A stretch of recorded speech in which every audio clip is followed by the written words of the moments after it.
नमस्कार मित्रों, मैं आपका अपना कवि चेतन नितिन खरे आज कवि सम्मेलन इंडिया यूट्यूब चैनल के माध्यम से कवि सम्मेलन को एक तरफ रखते हुए इंडिया का वीडियो लेकर आया हूं। और इस इंडिया वीडियो के अंतर्गत मैं आपको लेकर आया हूं कल्पतरु वैदिक फार्म हाउस के सौजन्य से होने वाले कल्पतरु वैदिक हर्बल्स के अंतर्गत औषधीय कृषि का एक वीडियो, मेडिसिनल फार्मिंग का एक वीडियो, जी हाँ, मेडिसिनल औषधीय खेती का एक वीडियो आप सभी के समक्ष लेकर आया हूं। और इसमें आप देख पा रहे हैं कि ये हमारे फार्म हाउस में तुलसी की खेती की गई थी।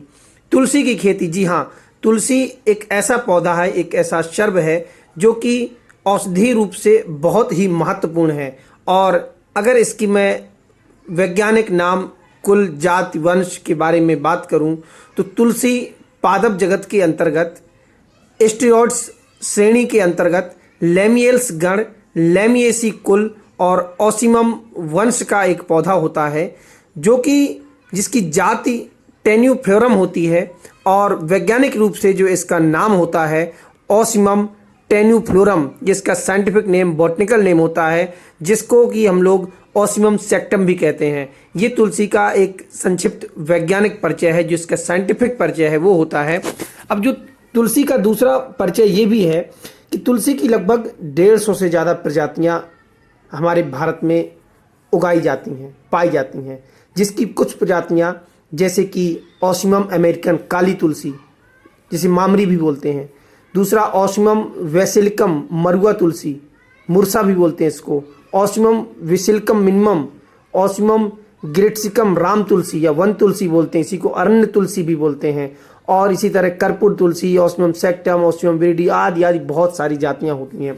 अब है क्या कि तुलसी का हमारे भारत में बहुत से जगहों में इसकी खेती की जाती है, लेकिन बुंदेलखंड क्षेत्र, चूंकि यहाँ पर परंपरागत खेती बहुत समय से चली आ रही है और यहाँ पर लोगों ने बदलाव करने के लिए जब कोशिश की तो उनको लगा, जब हम लोगों ने इस पे आगे बढ़े, प्रयास किया, तो हमें लगा कि निश्चित तौर पर औषधीय कृषि, औषधीय खेती वो खेती है, औषधीय क्षेत्र में हम लोग अगर आगे बढ़ेंगे तो निश्चित तौर पर यहाँ पर सफलता पाने के बहुत बहुत बहुत चांसेस हैं और यहाँ पर आप लोग सफल हो सकते हैं।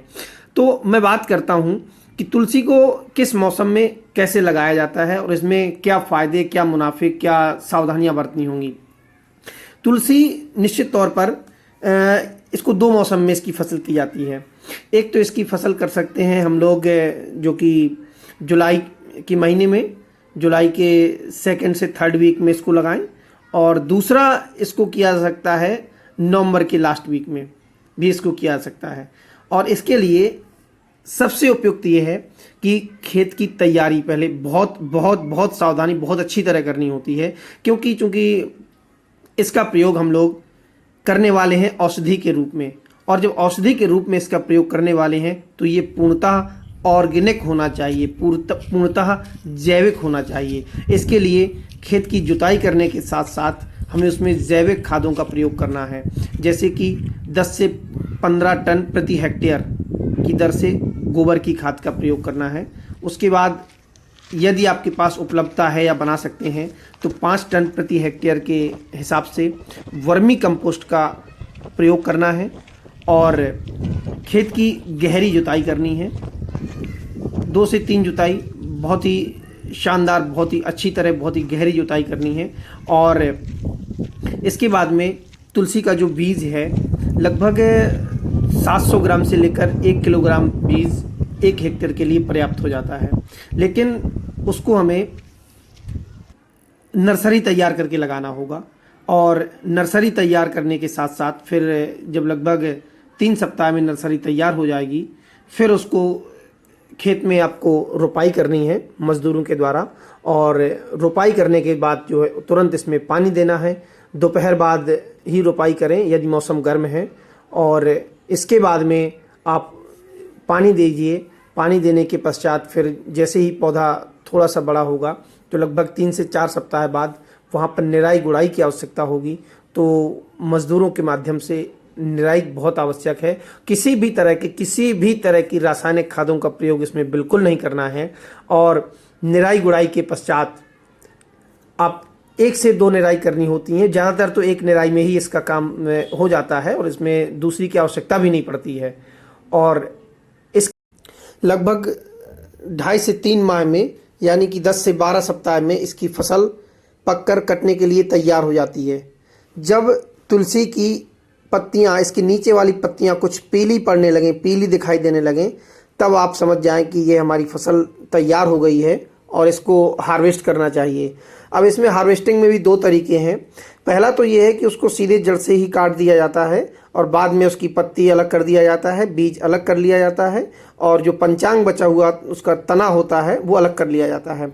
दूसरा ये है, जो किसान भाई हमारे इसको तुलसी को तेल निकालने के लिए प्रयोग करते हैं, जिन्होंने फसल लगाई हुई है, वो लगभग 2.5 से 3 माह में जब इसका ऊपर का सीड, जो बीज वाला हिस्सा है, मंजरी है, वो पक जाए तो मंजरी की और साथ साथ पत्तियों की कटान कर ली जाती है और फिर तुलसी के बीज और पत्ती अलग कर ली जाती है और फिर से फसल में पानी देकर दोबारा से हम लोग उसको पत्तियों को ग्रो करने के लिए छोड़ देते हैं और इस तरह से हम 2 से 3 कटाई भी कर सकते हैं। लेकिन अगर पहली बार में किसान भाई पूरे ज़मीन से उसको काट देते हैं, नीचे से ही काट देते हैं, तो फिर इसको हम एक ही बार इसकी फसल ले पाते हैं। लेकिन उस दशा में भी कम से कम अगर 1 एकड़ में है, 1 एकड़ में 2.5 से 3 कुंटल तक सूखी पत्ती निकल आती है किसानों की और लगभग 1 कुंटल तक उसका तुलसी का बीज निकल आएगा और जो इसका पंचांग है, बचा हुआ तना है, वो अलग रह जाएगा।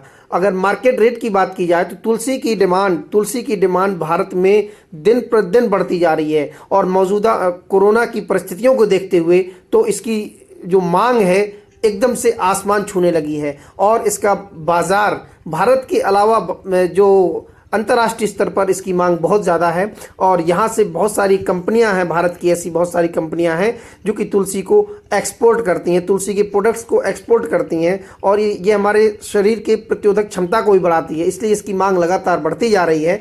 तो अगर हमने 1 एकड़ में 2.5 से 3 कुंटल तक सूखी पत्ती प्राप्त कर ली और उस पत्ती को यदि हमने औसतन यदि हमने होलसेल रेट पर भी, थोक भाव में भी 10,000 से 11,000 रुपये प्रति कुंटल भी बेचा तो 1 एकड़ में लगभग हमें जो है सीधे 25,000 के आसपास, 25 से 30,000 रुपये की पत्ती हमने बेची और इसके बाद में अगर 50 किलो से 1 कुंटल तक भी बीज हमें प्राप्त हुआ है तो बीज की कीमत भी 10,000 रुपये प्रति कुंटल से ऊपर ही रहती है थोक में। और वैसे अगर जो इसको रिटेल में बेचा जाएगा तो बहुत फ़ायदा कमाया जा सकता है और अन्य तरीके से भी इसको बेचा जा सकता है, दूसरे प्रोडक्ट के माध्यम से भी इसको बेचा जा सकता है। और किसी भी तरह की यदि सहयोग की आवश्यकता पड़ती है तो वीडियो पे दिए गए नंबर पर भी आप संपर्क कर सकते हैं। लेकिन आप इससे पहले हमारे चैनल को जरूर सब्सक्राइब कर लें और बेल आइकन को दबा दें ताकि तरह तरह के वीडियो, चाहे कवि सम्मेलन से जुड़े हुए हों, चाहे इंडिया से जुड़े हुए वीडियो हों, दोनों ही आपके समक्ष आते रहेंगे और आप हमसे